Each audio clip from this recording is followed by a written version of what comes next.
burdens made heavier, and life get harder and harder as she toiled along. Some people seemed to get all sunshine, and some all shadow. It was not fair, for she tried more than Amy to be good, but never got any reward, only disappointment, trouble, and hard work. Poor Jo. These were dark days to her, for something like despair came over her when she thought of spending all her life in that quiet house, devoted to humdrum cares, a few small pleasures, and the duty that never seemed to grow any easier. I can't do it. I wasn't meant for a life like this, and I know I shall break away and do something desperate if somebody doesn't come and help me, she said to herself when her efforts failed, and she fell into the moody, miserable state of mind which often comes when strong wills have to yield to the inevitable. But someone did come and help her, though Jo did not recognize her good angels at once, because they wore familiar shapes and used the simple spells best fitted to poor humanity. Often she started up at night, thinking Beth called her, and when the sight of the empty bed made her cry with the bitter cry of unsubmissive sorrow.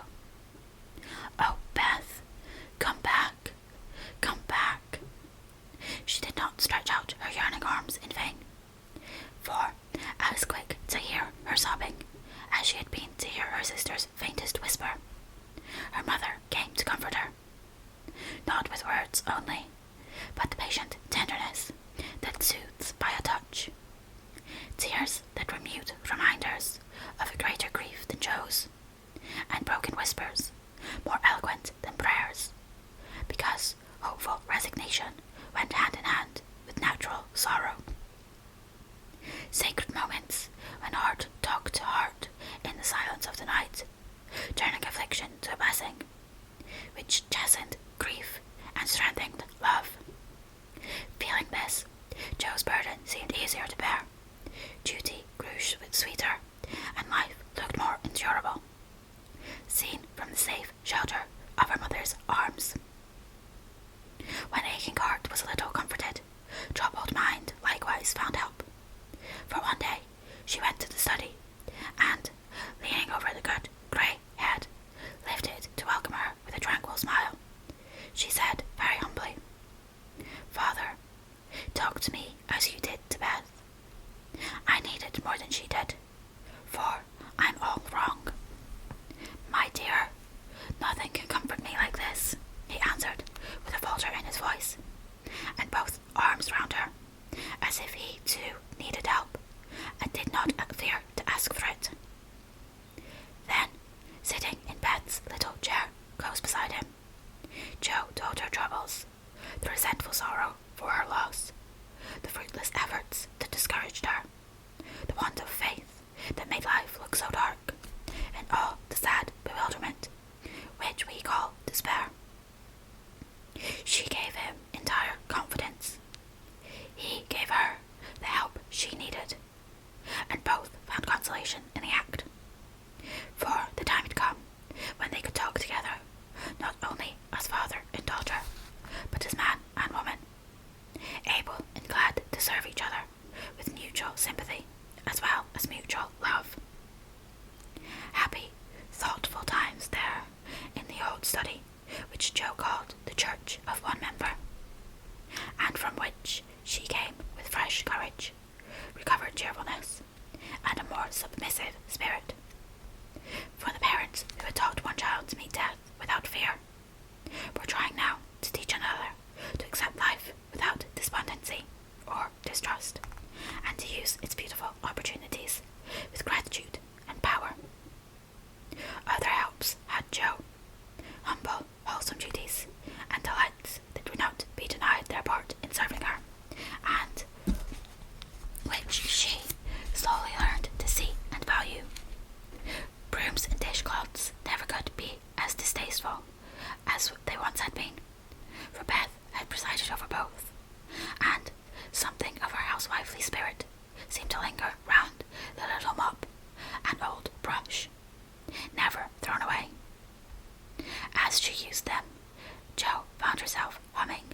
songs Beth used to hum, imitating Beth's orderly ways, and giving little touches here and there that kept everything fresh and cozy, which was the first step towards making home happy, though she didn't know it till Anna said with an approving squeeze of the hand, "You thoughtful creature, you're determined we shan't miss that dear lamb if you can help it. We don't say much, but we see it, and the Lord will bless you for it. See if he don't." As they sat sewing together, Jo discovered how much improved her sister Meg was, how well she could talk, and how much she knew about good womanly impulses, thoughts, and feelings. How happy she was in husband and children, and how much they were all doing for each other. Marriage is an excellent thing after all.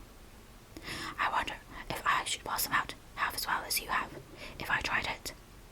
Always Barrison, I could, said Jo, as she constructed a couch for Demi in the topsy-turvy nursery. It's just what you need to bring out the tender womanly half of your nature, Jo.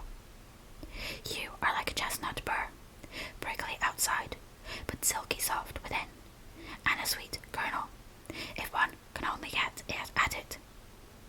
Love will make you show your heart one day, and then the rough burr will fall off. Frost opens chestnut burrs, ma'am, and it takes a good shake to bring them down. Boys go nutting, and I don't care to be backed by them, returned Jo, pasting away at the kite, which no wind that blows would ever carry up, for Daisy had tied herself on as a bob. Meg laughed, for she was glad to see a glimmer of Jo's old spirit, but she felt it her duty to enforce her opinion by every argument in her power, and the sisterly chats were not wasted, especially as two of Meg's most effective arguments were the babies, whom Jo loved tenderly. Grief is the best opener of some hearts, and Jo's was nearly ready for the bag. A little more sunshine to ripen the nut, when then not a boy's impatient shake, but a man's hand reached up to pick it gently from the burr, and find the kernel sound and sweet. If she suspected this, she would have shut up tight, and been more prickly than ever. Fortunately, she wasn't thinking about herself, so when the time came, down she dropped. Now, if she had been the heroine of a moral storybook, she ought at this period of her life to have become quite saintly, renounced the world, and gone about doing good in a mortified bonnet, with tracts in her pocket. But, you see, Jo wasn't a heroine. She was only a struggling human girl, like hundreds of others, and she acted out her nature, being sad, cross, listless, or energetic, as the mood suggested. It's highly virtuous to say we'll be good, but we can't do it all at once, and it takes a long pull, a strong pull, and a pull all together before some of us even get our feet set in the right way. Jo had got so far. She was learning to do her duty, and to feel unhappy if she did not, but to do it cheerfully. That was another thing.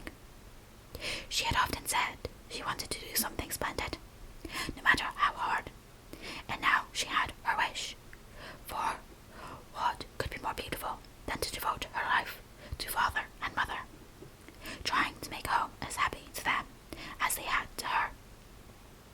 And if difficulties were necessary to increase the splendour of the effort, what could be harder for a restless, ambitious girl than to give up her own hopes and plans and desires, and cheerfully live for others?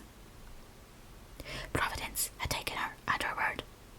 Here was the task, not what she had expected, but better, because self had no part in it. Now, could she do it? She decided that she would try, and in her first attempt, she found the helps I have suggested. Still, another was given her, and she took it, not as a reward, but as a comfort, as Christian took the refreshment afforded by the little arbour where he rested, as he climbed the hill called Difficulty. Why don't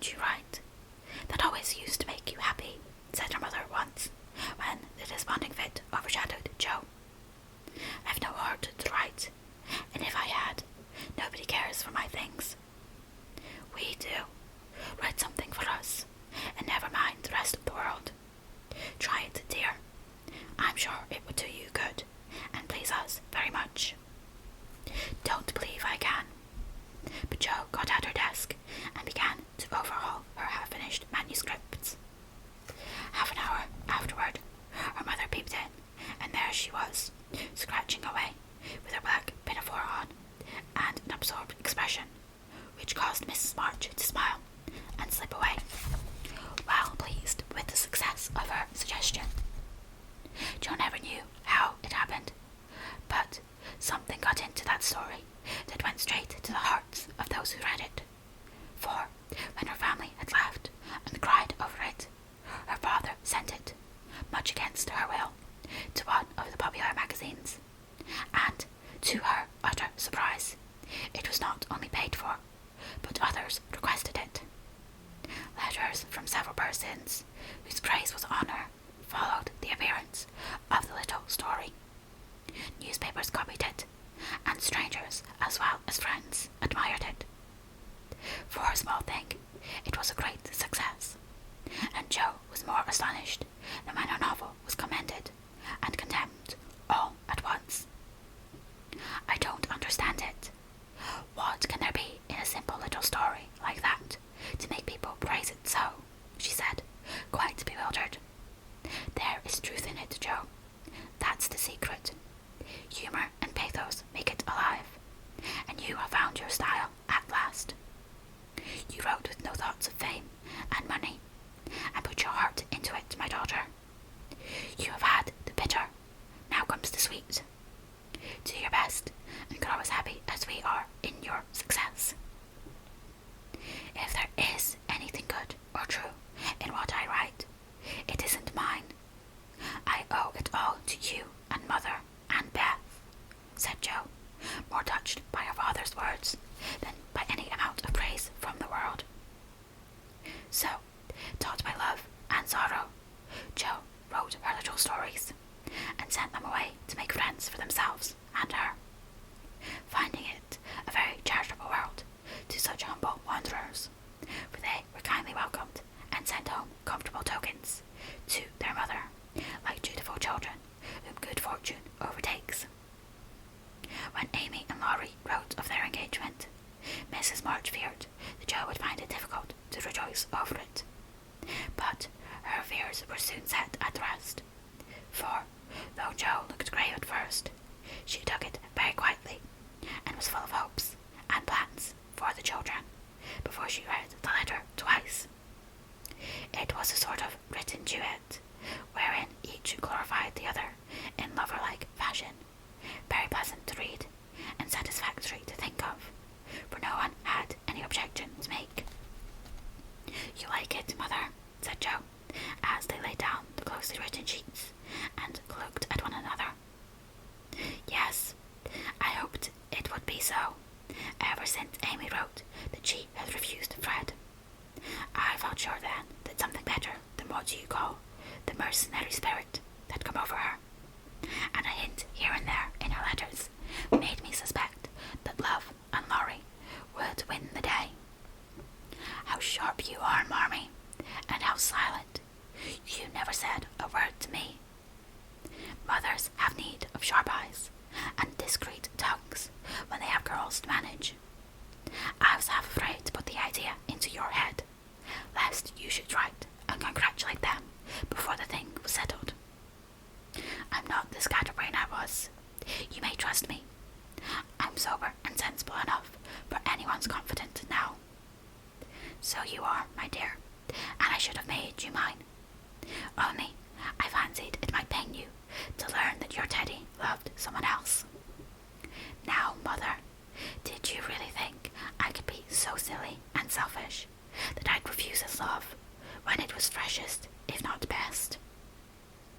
I knew you were sincere then, Jo, but lately I have thought that if he came back and asked again, you might perhaps feel like giving another answer. Forgive me, dear. I can't help seeing that you are very lonely, and sometimes there is a hungry look in your eyes that goes to my heart. So I fancied that your boy might fill that empty place if he tried now. No, Mother, it is better as it is, and I'm glad Amy has learned to love him. But you're right in one thing. I am lonely, and perhaps if Teddy had tried again, I might have said yes. Not because I love him any more, but because I care more to be loved than when he went away.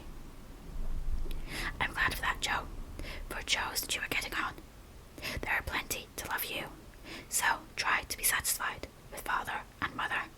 sisters and brothers, friends and babies, till the best lover of all comes to give you your reward. Mothers are the best lovers in the world, but I don't mind whispering to Marmee that I'd like to try all kinds.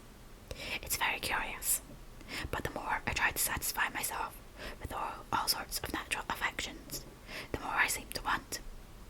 I'd no idea hearts could take in so many. Mine is so elastic, it never seems full now, and I used to be quite contented with my family. I don't understand it. I do, and Mrs. March smiled at her wise smile as Joe turned back the leaves to read what Amy said of Laurie. It is so beautiful to be loved as Laurie loves me. He isn't sentimental, doesn't say much about it, but I see and feel it in all he says and does. It makes me so happy and so humble that I don't seem to be the same girl I was. I never knew how good and generous and tender he was till now, for he lets me read his heart, and I find it full of noble impulses and hopes and purposes, and I am so proud to know it's mine.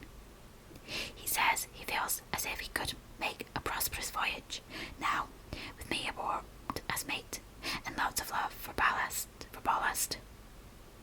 I pray he may, and try to be all he believes me, for I love my gallant captain with all my heart and soul and might, and never will desert him, while God lets us be together. Oh, mother, I never knew how much like heaven this world could be, when two people love and live for one another. And that's our goal, reserved and worldly Amy. Truly, love does work miracles. How very, very happy they must be. And Joe laid the rustling sheets together with a careful hand, as one might shut the covers of a lovely romance, which holds the reader fast till the end comes, and he finds himself alone in the workday world again. By and by, Joe roamed away upstairs, for it was rainy and she could not walk. A restless spirit possessed her, and the old feeling came again. Not bitter as it once was, but a sorrowfully patient wonder why one sister should have all she asked, the other nothing. It was not true, she knew that, and tried to put it away, but the natural craving for affection was strong, and Amy's happiness woke the hungry longing for someone to love with heart and soul, and cling to while God let them be together. Up in the garret, where Joe's unquiet wanderings ended, stood 4 little wooden chests in a row, each marked with its owner's name, and each filled with relics of the childhood and girlhood ended now for all. Joe glanced into them, and, when she came to her own, leaned her chin on the edge, and stared absently at the chaotic collection, till a bundle of old exercise books caught her eye. She drew them out, turned them over, and relived that pleasant winter at kind Mrs. Kirk's. She had smiled at first, then she looked thoughtful, next sad, and, when she came to a little message written in the professor's hand, her lips began to tremble. The books slid out of her lap, and she sat looking at the friendly words, as they took a new meaning, and touched a tender spot in her heart. Wait for me, my friend. I may be a little late, but I shall surely come. Oh, if only he would. So kind, so good, so patient, with me always, my dear old Fritz. I didn't value him half enough when I had him, but now I should love to see him, for everyone seems going away from me, and I'm all alone. And, holding the little paper fast, as if it were a promise yet to be fulfilled, Joe laid her head down on the comfortable rag bag, and cried, as if in opposition to the rain pattering on the roof. Was it all self-pity, loneliness, or low spirits? Or was it the waking up of a sentiment which had bided its time as patiently as its inspirer? Who shall say? Chapter 20. Surprises. Joe was alone in the twilight, lying on the old sofa, looking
sisters should be kindly dealt with, because they have missed the sweetest part of life, if for no other reason. And looking at them with compassion, not contempt, girls in their bloom should remember that they too may miss the blossom time, that rosy cheeks don't last forever, that silver threads will come in the bonny brown hair, and that by and by kindness and respect will be as sweet as love and admiration now. Gentlemen, which means boys, be courteous to the old maids, no matter how poor and plain and prim, for the only chivalry worth having is that which is the readiest to pay deference to the old, protect the feeble, and serve womankind, regardless of rank, age, or colour. Just recollect the good aunts, who have not only lectured and fussed, but nursed and petted, too often without the thanks, the scrapes they have helped you out of, the tips they have given you from their small store, the stitches the patient old fingers have set for you, the steps the willing old feet have taken, and gratefully pay the dear old ladies the little attentions that women love to receive as long as they live. The bright-eyed girls are quick to see such traits, and will like you all the better for them, and if death, almost the only power that can part mother and son, should rob you of yours, you will be sure to find a tender welcome and maternal cherishing from some Aunt Priscilla, who has kept the warmest corner of her lonely old heart for the best nevy in the world. Joe must have fallen asleep, as I dare say my reader has during this little homily, for suddenly Laurie's ghost seemed to stand before her, a substantial, lifelike ghost, leaning over her with the very look he used to wear when he felt a good deal and didn't like to show it. But, like Jenny in the ballad, she could not think it he, and lay staring up at him in startled silence, till he stooped and kissed her. Then she knew him, and flew up, crying joyfully, "Oh, my Teddy! Oh, my Teddy!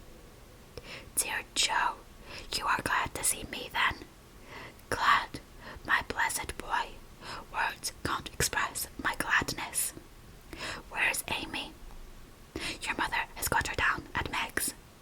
We stopped there, by the way, and there was no getting my wife out of their clutches." "Your what?" cried Joe, for Laurie uttered those two words with an unconscious pride and satisfaction which betrayed him. "Oh, the dickens! Now I've done it!" And he looked so guilty that Joe was down on him like a flash. "You've gone and got married." "Yes, please, but I never will again." And he went down upon his knees, with a penitent clasping of hands, and a face full of mischief, mirth, and triumph. "Actually married?" "Very much so, thank you." "Mercy on us! What dreadful thing will you do next?" And Joe fell into her seat with a gasp. "A characteristic, but not exactly complimentary congratulation," returned Laurie, still in an abject attitude, but beaming with satisfaction. "What can you expect when you take one's breath away, creeping in like a burglar, and letting cats out of bags like that? Get up, you ridiculous boy, and tell me all about it." "Not a word, unless you let me come in my old place, and promise not to barricade."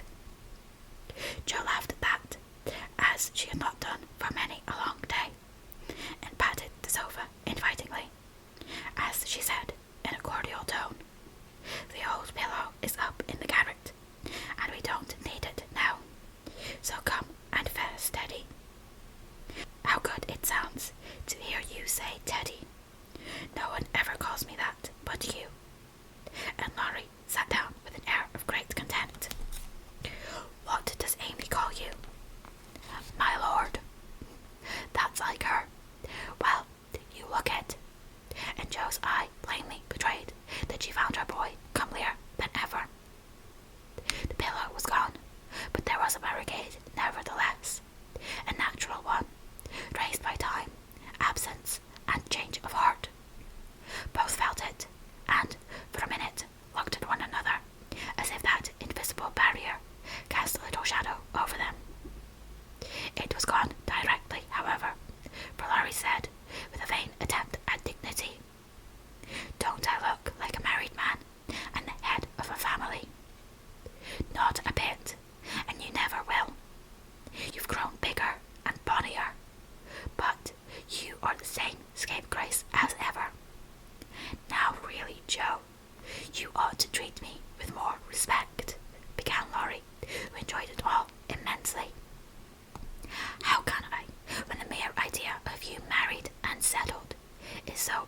unacceptably funny that I can't keep sober," answered Jo, smiling all over her face, so infectiously that they had another laugh, and then settled down for a good talk, quite in the pleasant old fashion.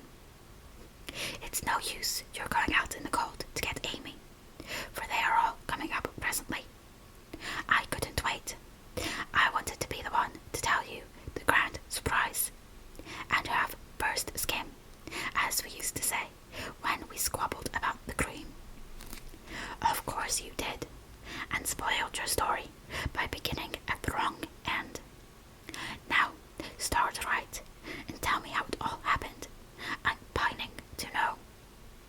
"Well, I did it to please Amy," began Laurie, with a twinkle that made Jo exclaim.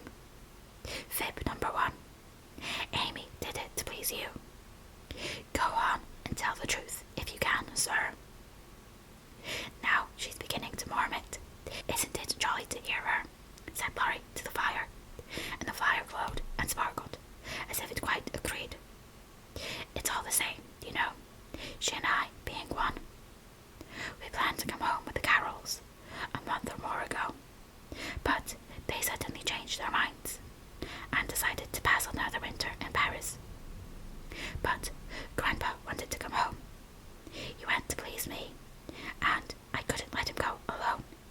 Neither could I leave Amy, and Mrs. Carroll had got English notions about chaperons and such nonsense, and wouldn't let Amy come with us.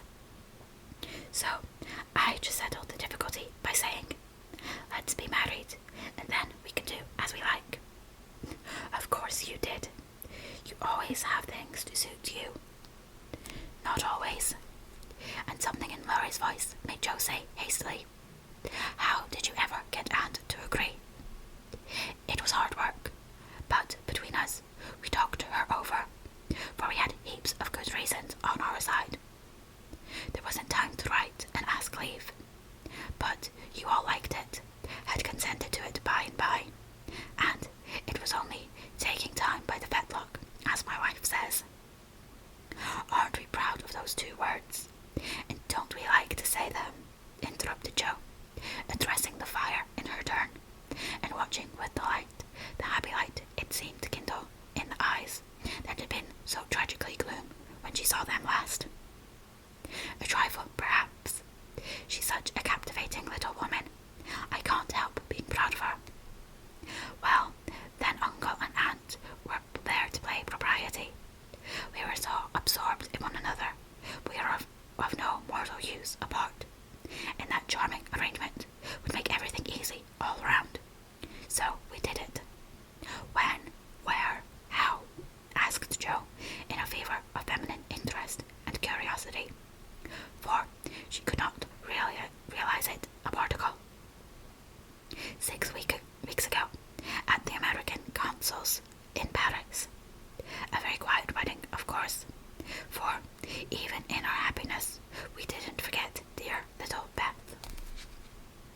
Jo put her hand in his as he said that, and Laurie gently smoothed the little red pillow, which he remembered well. "Why didn't you let us know afterward?" asked Jo, in a quieter tone, when they had sat quite still a minute. "We wanted to surprise you. We thought we were coming directly home at first, but the dear old gentleman, as soon as we were married, found he couldn't be ready under a month, at least, and sent us off to spend our honeymoon wherever we liked. Amy had once called Valrosa a regular honeymoon home, so we went there, and were as happy as people are but once in their lives. My faith, wasn't it love among the roses?" Laurie seemed to forget Jo for a minute, and Jo was glad of it, for the fact that he told her these things so freely and so naturally assured her that he had quite forgiven and forgotten. She tried to draw away her hand, but, as if he guessed the thought that prompted the half-involuntary impulse, Laurie held it fast, and said with a manly gravity that she had never seen in him before, "Jo dear, I want to say one thing, and then we'll put it by forever. As I told you in my letter when I wrote that Amy had been so kind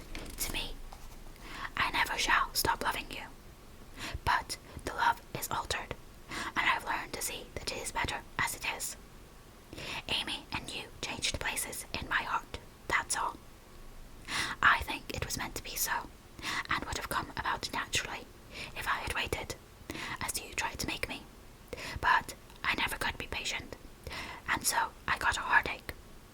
I was a boy then, headstrong and violent, and it took a hard lesson to show me my mistake. For it was one, Joe, as you said, and I found it out after making a fool of myself.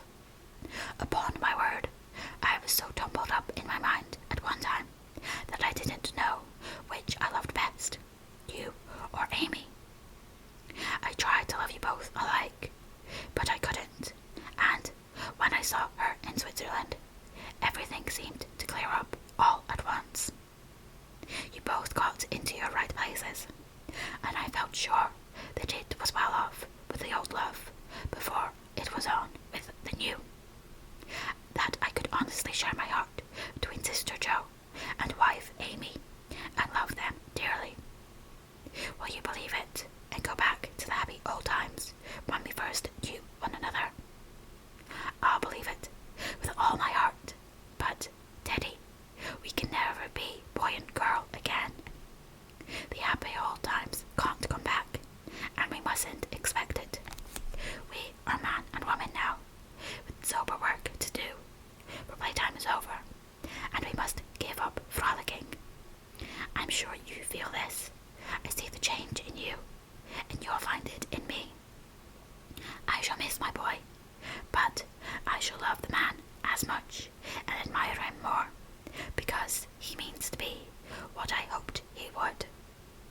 We can't be little playmates any longer, but we will be brother and sister, to love and help one another all our lives. Won't we, Laurie? He did not say a word, but took the hand she offered him and laid his face down on it for a minute, feeling that out of the grave of a boyish passion there had risen a beautiful, strong friendship to bless them both. Presently, Joe said cheerfully, for she didn't want the coming home to be a sad one, I can't make it true that you children are really married and going to set up housekeeping. Why, it seems only yesterday that I was buttoning Amy's pinafore and pulling your hair when you teased. Mercy me, how time does fly. As one of the children is older than yourself, you needn't talk so like a grandma. I flatter myself I'm a gentleman growed, as Bigottery said of David, and when you see Amy, you'll find her rather a precocious infant, said Laurie, looking amused at her maternal air. You may be a little older in years, but I'm ever so much older in feeling, Teddy. Women always are, and this last year has been such a hard one that I feel 40. Poor Joe, we left you to bear it alone while we went pleasuring. You are older. Here's a line, and there's another. Unless you smile, your eyes look sad, and when I touched the cushion just now, I found a tear on it. You had a great deal to bear, and had to bear it all alone. What a selfish beast I've been. And Harry pulled his own hair with a remorseful look. But Joe only turned over the traitorous pillow and answered in a tone which she tried to make more cheerful. No, I had father and mother to help me, and the dear babies to comfort me, and the thought that you and Amy were safe and happy to make the troubles here easier to bear. I am lonely sometimes, but I dare say it's good for me, and you never shall be again, broke in Laurie, putting his arm about her as if to fence out every human ill. Amy and I can't get on without you, so you must come and teach the children to keep house and go halves in everything, just as we used to do, and let us pet you, and all be blissfully happy and friendly together. If I shouldn't be in the way, it would be very pleasant. I begin to feel quite young already, for somehow all my troubles seemed to fly when you came. You always were a comfort, Teddy. And Joe leaned her head on his shoulder, just as she did years ago, when Beth lay ill and Laurie told her to hold on to him. He looked down at her, wondering if she remembered the time, but was smiling to herself, as if in truth her troubles had all vanished at his coming. You are still the same Joe, dropping tears about 1 minute and laughing the next. You look a little wicked now. What is it, Grandma? I was wondering how you and Amy got on together. Like angels. Yes, of course, but which rules? I don't mind telling you that she does now. At least I let her think so. It pleases her, you know. By and by, we shall take turns for marriage, they say. Halves one's rights and doubles one's duties. You'll go on as you begin, and Amy will rule you all the days of your life. Well, she does it so imperceptibly that I don't think I shall mind much. She is the sort of woman who knows how to rule well. In fact, I rather like it, for she winds you round her finger as softly and prettily as a skein of silk, and makes you feel as if she was doing you a favour all the while. That ever I should live to see you a hand-pegged husband, and enjoying it, cried Joe, with uplifted hands. It was good to see Laurie square his shoulders and smile with masculine scorn at the insinuation, as he replied with his high and mighty air. Amy is too well bred for that, and I am not the sort of man to submit to it. My wife and I respect ourselves and one another too much ever to tyrannize or quarrel. Joe liked that, and thought the new dignity very becoming. But the boy seemed changing very fast into the man, and regret mingled with her pleasure. I am sure of that. Amy and you never did quarrel as we used to. She is the sun, and I the wind, in the fable, and the sun managed the man best, you remember. She can pull him up as well as shine on him, laughed Laurie. Such a lecture I got at Denise. I give you my word, it was a deal worse than any of your scoldings and regular rouser. I'll tell you all about it sometime. She never will, because after telling me that she despised and was ashamed of me, she lost her heart to the despicable party and married the good-for-nothing. What baseness! Well, if she abuses you, come to me, and I'll defend you. I look as if I needed it, don't I? Said Laurie, getting up and striking an attitude which suddenly changed from the imposing to the rapturous, as Amy's voice was heard calling, Where is she? Where's my dear old Joe? In trooped the whole family, and everyone was hugged and kissed all over again, and after several vain attempts, the three wanderers were set down to be looked at and exulted over. Mr. Lawrence, hale and hearty as ever, was quite as much improved as the others by his foreign tour, for the crustiness seemed to be nearly gone, and the old-fashioned courtliness had received a polish which made it kindlier than ever. It was good to see him beam at my children, as he called the young pair. It was better still to see Amy pay the daughterly duty and affection which completely won his old heart, and best of all, to watch Laurie revolve about the two, as if never tired of enjoying the pretty picture they made.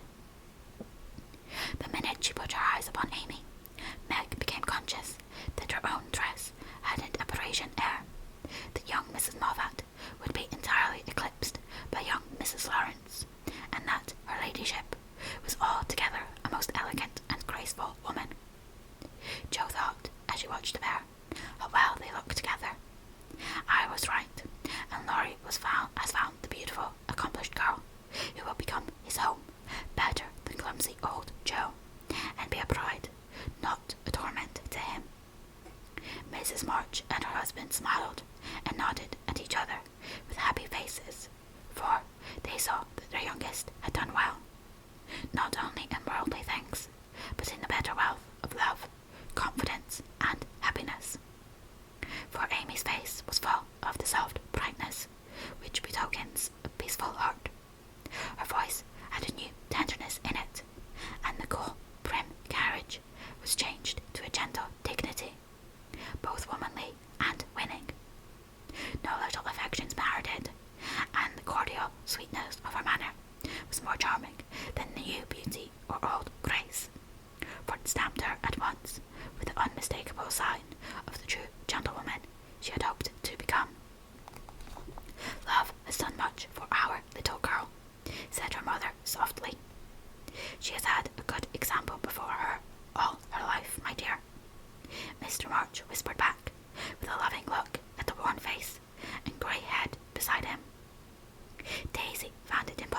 to keep her eyes off her petty auntie, but attached herself like a lapdog to the wonderful chatelaine, full of delightful charms. Tammy paused to consider the new relationship before he compromised himself by the rash acceptance of a bribe, which took the tempting form of a family of wooden bears from Bern. A flank movement produced an unconditional surrender, however, for Larry knew where to have him. Young man, when I first had the honour of making your acquaintance, you hit me in the face. Now I demand the satisfaction of a gentleman. And with that, the tall uncle proceeded to toss and tussle the small nephew in a way that damaged his philosophical dignity as much as it delighted his boyish soul. Blessed if she ain't in silk from head to foot, ain't it a relishing sight to see her settin' there as fine as a fiddle, and hear folks calling little Amy Miss Lawrence, muttered old Hannah, who could not resist frequent peeks through the slide as she set the table in a most decidedly promiscuous manner. Mercy on us, how they did talk. First one, then the other, then all burst out together, trying to tell the history of 3 years in half an hour. It was fortunate that tea was at hand to produce a lull and provide refreshment, for they would have been hoarse and faint if they had gone on much longer. Such a happy procession as filed away into the dining room. Mr. March proudly escorted Mrs. Lawrence. Mrs. March as proudly leaned on the arm of my son. The old gentleman took Joe, with a whispered, "You must be my girl now," and a glance at the empty corner by the fire that made Joe whisper back, "I'll try to fill her place, sir." The twins pranced behind, feeling that the millennium was at hand, for everyone was so busy with the newcomers that they were left to revel at their own sweet will. And you may be sure that they made the most of the opportunity. Didn't they steal sips of tea, stuffed gingerbread ad libitum, get a hot biscuit apiece, and, as a crowning trespass, didn't they each whisk a captivating little tart into their tiny pockets, there to stick and crumble treacherously, teaching them that both human nature and pastry are frail? Burdened with the guilty consciousness of the sequestered tarts, and fearing that Dodo's sharp eyes would pierce the thin disguise of cambric and merino, which hid their booty, the little sinners attached themselves to Tranpa, who hadn't his spectacles on. Amy, who was handed out about like refreshments, returned to the parlour on Father Lawrence's arm. The others paired off as before, and this arrangement left Joe companionless. She did not mind it at the minute, for she lingered to answer Hannah's eager inquiry. "Will it Miss Amy ride in her coupe, and use all them lovely silver dishes that's stored away over yonder? Shouldn't wonder if she drove 6 white horses, ate off gold plate, and wore diamonds and point lace every day.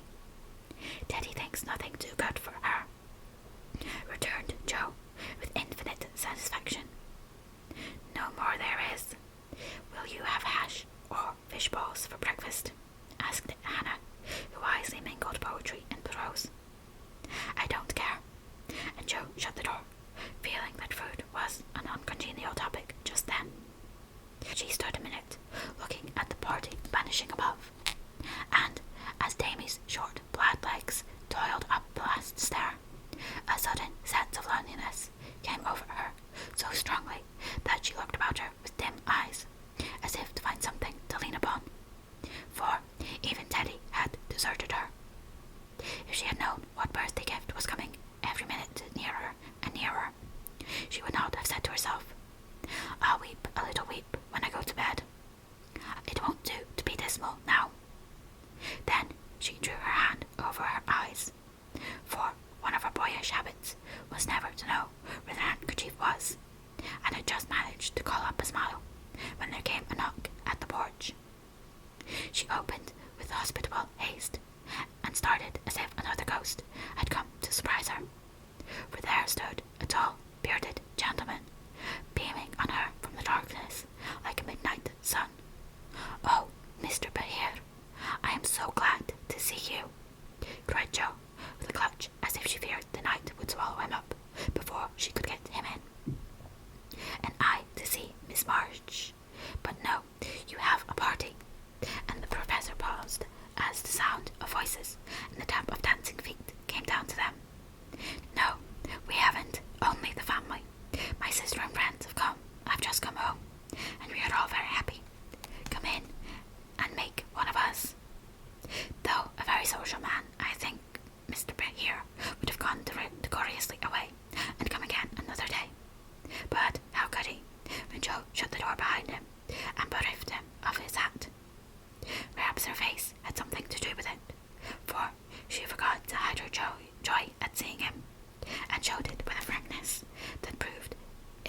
such irrepressible pride and pleasure that she might as well have blown her trumpet and opened the door with a flourish. If the stranger had any doubts about his reception, they were set at rest in a minute by the cordial welcome he received. Everyone greeted him kindly, for Joe's sake at first, but very soon they liked him for his own. They could not help it, for he carried the talisman that opens all hearts, and these simple people warmed to him at once, feeling even the more friendly because he was poor. For poverty enriches those who live above it, and is a sure passport to true hospitable spirits. Mr. Bahir sat looking about him with the air of a traveller who knocks at a strange door, and when it opens, finds himself at home. The children went to him like bees to a honey pot, and, establishing themselves on each knee, proceeded to captivate him by rifling his pockets, pulling his beard, and investigating his watch with juvenile audacity. The women telegraphed their approval to one another, and Mr. March, feeling that he had got a kindred spirit, opened his choicest stores for his guests' benefit, while silent John listened and enjoyed the talk, but said not a word, and Mr. Lawrence found it impossible to go to sleep. If Joe had not been otherwise engaged, Laurie's behaviour would have amused her, for a faint twinge, not of jealousy, but something like suspicion, caused that gentleman to stand aloof at first, and observe the newcomer with brotherly circumspection. But it did not last long. He got interested in spite of himself, and, before he knew it, was drawn into the circle, for Mr. Bahir talked well in this genial atmosphere, and did himself justice. He seldom spoke to Laurie, but he looked at him often, and a shadow would pass across his face, as if regarding his own lost youth, as he watched the young man in his prime. Then his eyes would turn to Joe, so wistfully that she would have surely answered the mute inquiry if she had seen it. But Joe had her own eyes to take care of, and, feeling that they could not be trusted, she prudently kept them on the little sock she was knitting, like a model maiden aunt. A stealthy glance now and then refreshed her like sips of fresh water after a dusty walk, for the sidelong peeps showed her several propitious omens. Mr. Bahir's face lost the absent-minded expression, and looked all alive with interest in the present moment. Actually young and handsome, she thought, forgetting to compare him with Laurie, as she usually did strange men, to their great detriment. Then he seemed quite inspired, though the burial customs of the ancients, to which the conversation had strayed, might not be considered an exhilarating topic. Jo quite glowed with triumph when Teddy got quenched in an argument, and thought to herself, as she watched her father's absorbed face, how he would enjoy having such a man as my professor to talk with every day. Lastly, Mr. Bahir was dressed in a new suit of black, which made him look more like a gentleman than ever. His bushy hair had been cut and smoothly brushed, but didn't stay in order long, for in exciting moments he rumpled it up in the droll way he used to do, and Jo liked it rampantly erect better than flat, because she thought it gave his fine forehead a Jove-like aspect. Poor Jo, how she did glorify that plain man, as she sat knitting away so quietly, yet letting nothing escape her, not even the fact that Mr. Bahir actually had gold sleeve buttons in his immaculate wristbands. Dear old fellow, he couldn't have got himself up with more care if he had been going a-wooing, said Jo to herself, and then a sudden thought, born of the words, made her blush so dreadfully that she had to drop her ball and go down after it to hide her face. The manoeuvre did not succeed as well as she expected, however, for, though just in the act of setting fire to a funeral pyre, the professor dropped his torch, metaphorically speaking, and made a dive for the little blue ball. Of course, they bumped their heads smartly together, to resume their seats, wishing they had not left them. Nobody knew where the evening went to, for Hannah skillfully abstracted the babies at an early hour, nodding like two rosy puppies, and Mr. Lawrence went home to rest. The others sat round the fire, talking away, utterly regardless of the lapse of time, till Meg, whose maternal mind was impressed with a firm conviction that Daisy had tumbled out of bed, and Demi set his nightgown afire, studying the structure of matches, made a move to go.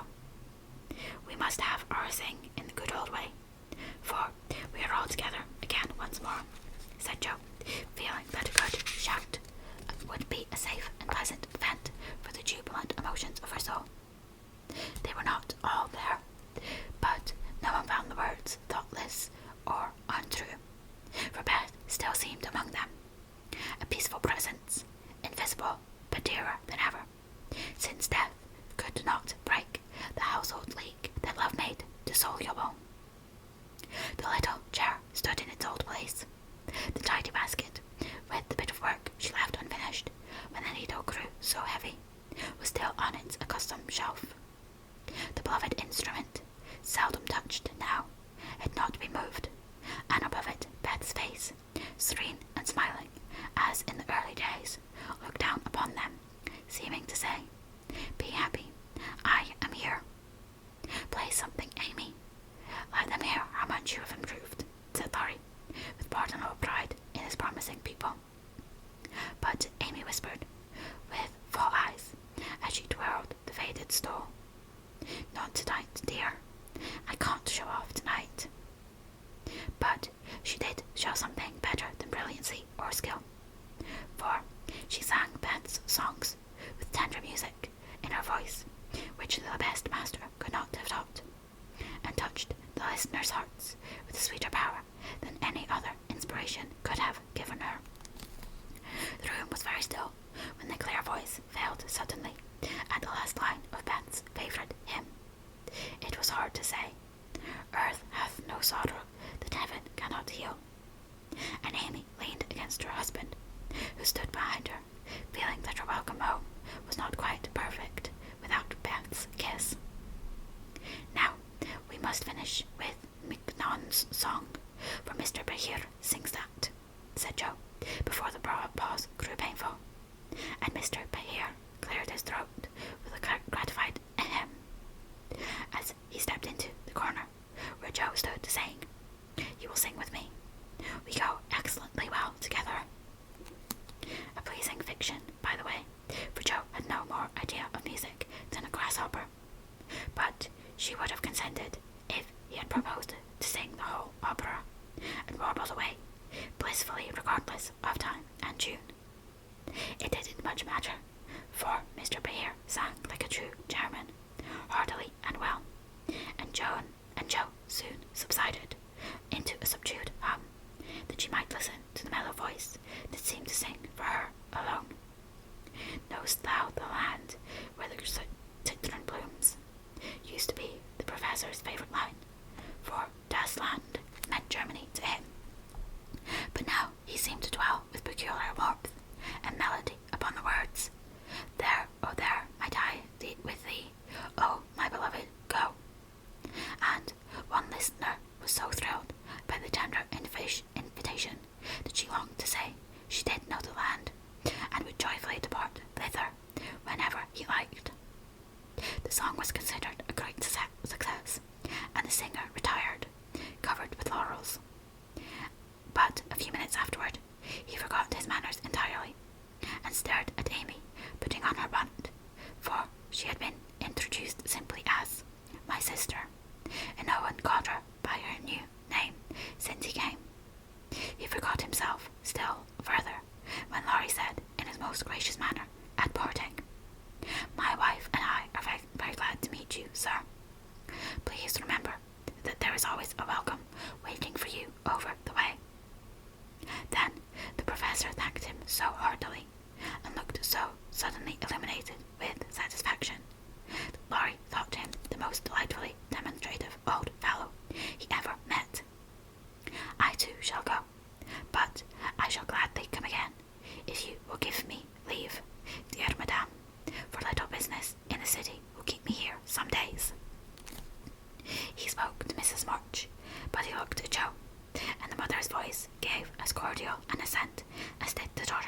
so blind to her children's interest as Mrs. Moffat supposed.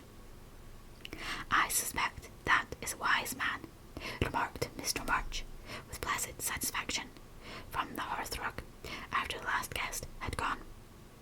"I know he is a good one," added Mrs. March, with decided approval, as she wound up the clock. "I thought you'd like him," was all Jo said, as she slipped away to her bed. She wondered what the business was that brought Mr. Behere to the city, and finally decided that he had been appointed to some great honour somewhere, but had been too modest to mention the fact. If she had seen his face when, safe in his own room, he looked at the picture of a severe and rigid young lady with a good deal of hair, who appeared to be gazing darkly into futurity, it might have thrown some light upon the subject, especially when he turned off the gas and kissed the picture